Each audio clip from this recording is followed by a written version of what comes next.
नमस्ते बच्चों, एक बार फिर आपका स्वागत है आज के इस क्लास में। आज हम लेके आए हैं आपके लिए कक्षा 9 के अध्याय 13 का प्रश्नावली 13 का ए है और प्रश्न संख्या हमारा क्या है 2 है। प्रश्न संख्या 2 में 5 सवाल दिया गया था। इसके 2 सवाल को हमने अपने पिछले कक्षा में ही किया था। आज इसके बाकी के 3 सवाल को करेंगे। तो आइए देखते हैं कि सवाल नंबर 3 क्या है। सवाल नंबर 3 में है, यदि किसी त्रिभुज का आधार 50 cm और त्रिभुज का क्षेत्रफल 625 cm स्क्वायर हो तो त्रिभुज की ऊंचाई बताइए। इसमें क्या पूछा जा रहा है?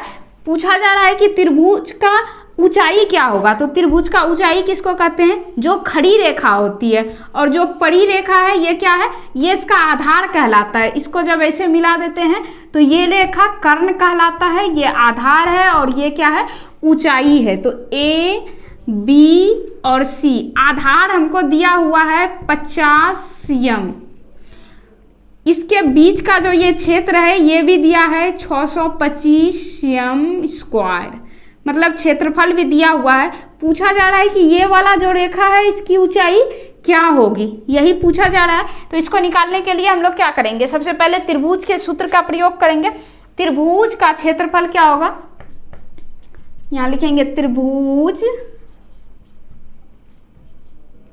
का क्षेत्रफल बराबर 1/2 आधार गुना ऊंचाई। अब देखिए इसमें हमारा आधार क्या होगा?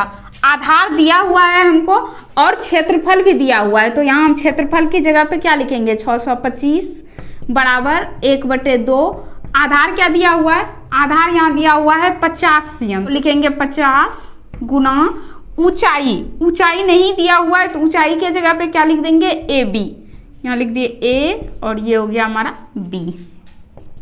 या फिर लिख सकते हैं इसको ऐसे कि 625। अब देखिए ये क्या है? 1/2 से इसमें भाग लग रहा है। ये 1/2 क्या है? इधर भाग के रूप में। अगर इसको इस तरफ लेके आ जाएंगे तो क्या बन जाएगा? अपने आप को गुना बना लेगा। तो यहाँ लिख सकते हैं गुना 2 बराबर 50 गुना ए बी। अगर इस एक को लिखें ना लिखें कोई फर्क नहीं पड़ता है। इस 2 को तो लेके हम लोग इस तरफ चले आए हैं। यहाँ देखिए 2 को लेके चले आए हैं। तो अब हमको मान किसका चाहिए? इसका मान चाहिए। तो इसको भी इस तरफ से इस तरफ लाना पड़ेगा क्योंकि मान हमको इसका चाहिए। और जब ये इसको छोड़ेगा अपने पास से तभी ये अपने आप को सिर्फ बता पाएगा कि ये क्या है। तो इसलिए हम लोग क्या कर सकते हैं? ए बी बराबर लिखेंगे 625 गुना 2/50। अब देखिए इसको किससे कटा सकते हैं? अगर 25 से कटाएंगे तो ये 2 बार में कट जाएगा और 25 से इसको कटाएंगे तो ये क्या हो जाएगा? 25 गुना 25, 625 मतलब 25 बार में कट के खत्म हो गया। इस 2 से इस 2 को कैंसिल कर सकते हैं, खत्म हो गया कट के। बचा क्या? सिर्फ यहाँ 25 बचा है। तो हम लोग लिख सकते हैं कि ए बी बराबर 25 सेंटीमीटर। ए बी हमारा क्या निकल गया?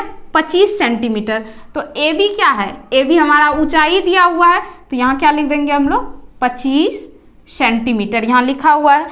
पूछा जा रहा था कि ए बी की ऊंचाई क्या होगी। तो ए बी की ऊंचाई क्या हो गई? 25 सेंटीमीटर। तो त्रिभुज का ऊंचाई बराबर क्या हो जाएगा? 25 सेंटीमीटर हो जाएगा। इस तरह से ये हमारा प्रश्न नंबर 2 का सवाल नंबर 3 बन गया। इसी में लेते हैं सवाल नंबर 4। संख्या 2 का सवाल नंबर 4 है हमारा कि यदि किसी समबाहु त्रिभुज की प्रत्येक भुजा 10 cm तो उसकी ऊंचाई और त्रिभुज का क्षेत्रफल बराबर क्या होगा। पूछ रहा है कि अगर कोई त्रिभुज है जो क्या है? समबाहु है। सम मतलब बराबर और बाहु मतलब भुजा, जिसका सारा भुजा क्या है? बराबर है और एक भुजा की लंबाई क्या दी हुई है? 10 cm। कह रहा है उसका प्रत्येक भुजा क्या है? 10 cm है। समबाहु मतलब उसका सारा भुजा एक बराबर है और प्रत्येक भुजा क्या है? 10 cm। कहा भी जा रहा है कि भुजा की लंबाई भी दिया हुआ है तो 10 cm। तो अब उसका जो भी भुजा बनेगा वो कितने का बनेगा? 10 cm का ही बनेगा। 10 सेंटीमीटर 10 सेंटीमीटर 10 सेंटीमीटर, तीनों भुजा 10-10 सेंटीमीटर का ही बनेगा। पूछा जा रहा है कि उस त्रिभुज की ऊंचाई क्या होगी और दूसरा उस त्रिभुज का क्षेत्रफल क्या होगा। तो समबाहु त्रिभुज का क्षेत्रफल और ऊंचाई ये दोनों निकालने का अपना अपना एक सूत्र है, बताते हैं उसको।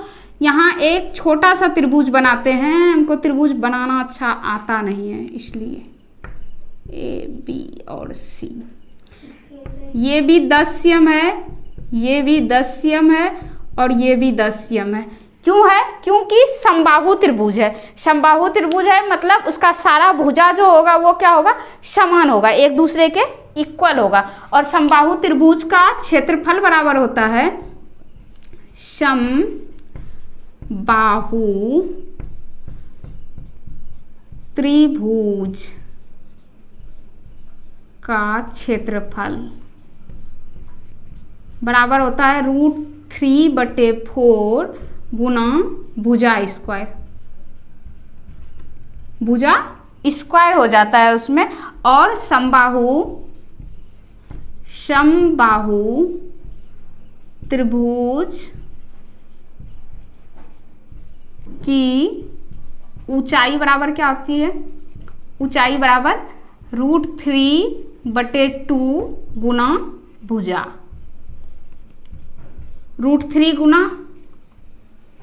√3/2 गुना भुजा, ये क्या है, ऊंचाई है।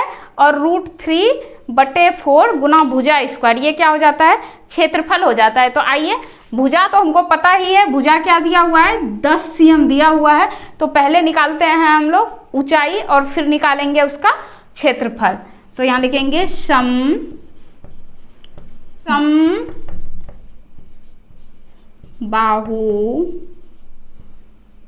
त्रिभुज का लंबाई। लंबाई के लिए क्या सूत्र लिखे थे, लंबाई या ऊंचाई, ये वाला देखिए, ऊंचाई लिखेंगे यहाँ, लंबाई नहीं, ऊंचाई बराबर क्या हो जाएगा, पूछा जा रहा है तो ऊंचाई क्या होगा। जब सारा भुजा क्या हो गया, बराबर हो गया, तो ऊंचाई फिर कहाँ से निकालना है। तो ऊंचाई देखिए कहाँ से निकलेगा, ए बिंदु से बीसी रेखा पर एक लंब डाला जाएगा। इसी लंब की लंबाई को बताना है कि ये ए से जो बिंदु बीसी भुजा पे आके रुका हुआ है, इस यहाँ से लेके यहाँ तक के इसी रेखा का हमको चाहिए क्या, लंबाई पता करना है। तो इसका लंबाई पता करने का सूत्र क्या है, √3/2 गुना भुजा। भुजा दिया हुआ है, क्या है भुजा हमारा, देखिए यहाँ भुजा दिया हुआ है 10 cm।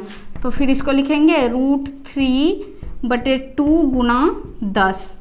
अब देखिए इस 2 से इसको कटा सकते हैं, ये 5 बार में कट गया, तो लिख सकते हैं कि 5√3 cm। ऊंचाई हमारा क्या निकल गया, 5√3 cm। तो यहाँ लिख देंगे 5√3 cm। ये हो गया हमारा ऊंचाई। ये ए बिंदु से बीसी रेखा पे जो लंब डाला गया है उसका ऊंचाई क्या हो गया हमारा, 5√3 cm। अब क्या निकालना है, समबाहु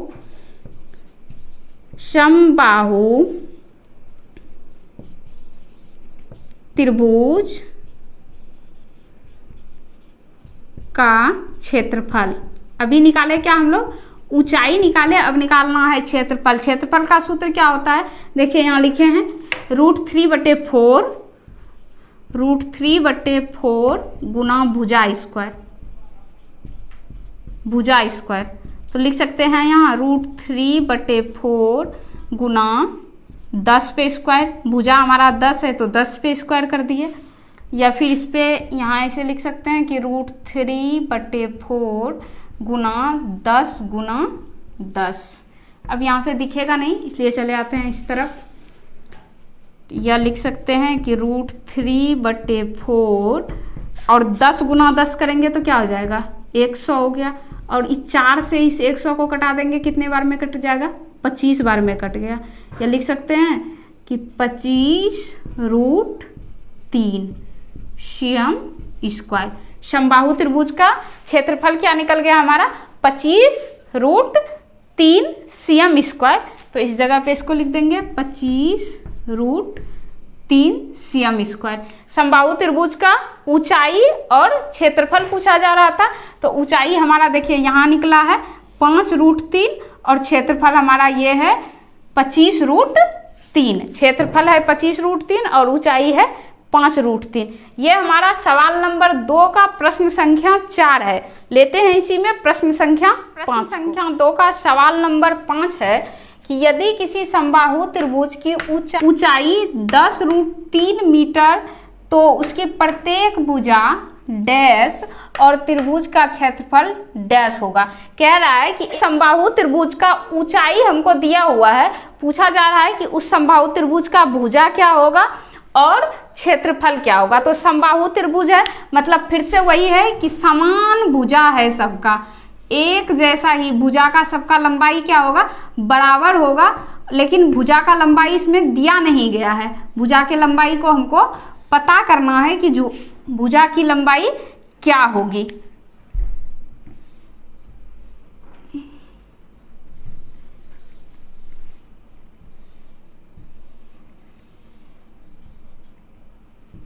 ये ए बी और सी, देखिए यहाँ से इस पे जो ये लंब डाला गया है इसके बारे में दिया हुआ है कि ये कितना है, 100√3 है। ये 100√3 है। तो पहले हमको इस भुजा की लंबाई को निकालना है कि भुजा का लंबाई क्या होगा और फिर उसका क्षेत्रफल निकालना है। तो कैसे निकालेंगे, देखिए इसमें भुजा दिया नहीं गया है, भुजा निकालना है और लंबाई दिया हुआ है। तो लंबाई से हम इसके भुजा को निकाल सकते हैं। कैसे निकालेंगे देखिए, तो लिखेंगे समबाहु त्रिभुज का ऊंचाई बराबर क्या हो जाता है, √3/2 गुना भुजा। अब ऊंचाई के जगह पे क्या दिया हुआ है, देखिए ऊंचाई यहाँ दिया हुआ है तो इसको यहाँ पुट कर देंगे 100√3। अब बराबर क्या हो जाएगा, √3/2 गुना भुजा। देखिए ये जो 2 दिया हुआ है ये क्या होगा, इधर भाग के रूप में है तो इधर ले आएंगे तो क्या बन जाएगा, ये गुना के रूप में बन जाएगा। तो यहाँ लिख सकते हैं कि 100√3 गुना 2 बराबर √3 गुना भुजा, लिख सकते हैं इसको। या फिर जाके क्या कर सकते हैं, इस √3 को भी इस तरफ ले आएंगे, ये इधर गुना के रूप में है, इधर आएगा तो क्या बना देगा, अपने आप को भाग के रूप में ले आएगा। तो इसको इस तरफ ले आते हैं तो क्या निकल जाएगा, हमको चाहिए भुजा, और भुजा का लंबाई तभी निकलेगा जब हम इसको इस तरफ लेके आएंगे। तो यहाँ लिखेंगे भुजा बराबर क्या हो जाएगा, 100√3 गुना 2/√3। अब देखिए इस √3 से इस √3 को कटा सकते हैं, कट के खत्म हो गया। तो क्या बचा, अब बचा है भुजा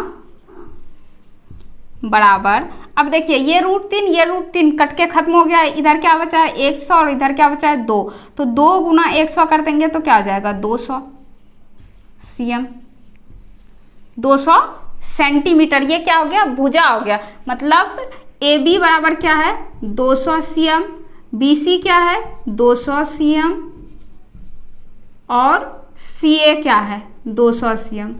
सभी 200 cm क्यों है, क्योंकि समबाहु त्रिभुज है। समबाहु त्रिभुज में अगर एक भुजा जो लंबाई दिया होगा वही उसका सारे भुजे का लंबाई बन जाएगा। तो एक भुजा का लंबाई हमको क्या निकला 200 cm निकला, तो सारा भुजा क्या हो जाएगा 200 cm ही हो जाएगा। अब देखिए ये तो भुजा का लंबाई निकल गया, अब क्या निकालना है, क्षेत्रफल निकालना है। पहले पूछा जा रहा था कि भुजा का लंबाई क्या हो गया, तो निकल गया, अब निकालना है क्षेत्रफल। तो फिर से लिखेंगे समबाहु त्रिभुज का क्षेत्रफल, क्षेत्रफल क्या हो जाएगा √3/2/4 गुना भुजा स्क्वायर, भुजा स्क्वायर। तो इसको लिखेंगे ऐसे √3/4 गुना भुजा स्क्वायर के जगह पे क्या लिखेंगे, भुजा हमारा क्या है 200, तो यहाँ लिखेंगे 200 पे होल स्क्वायर, या फिर लिख सकते हैं √3/4 गुना 200 गुना 200 स्क्वायर है तो 2 बार लिखा गया। इससे कटा देंगे तो कितने बार में कट जाएगा, 5 चौके 20, 4 से कटाए तो 5 चौके 20 कट गया और एक 0 उतर गया तो बचा क्या, √3 गुना 50 गुना 20।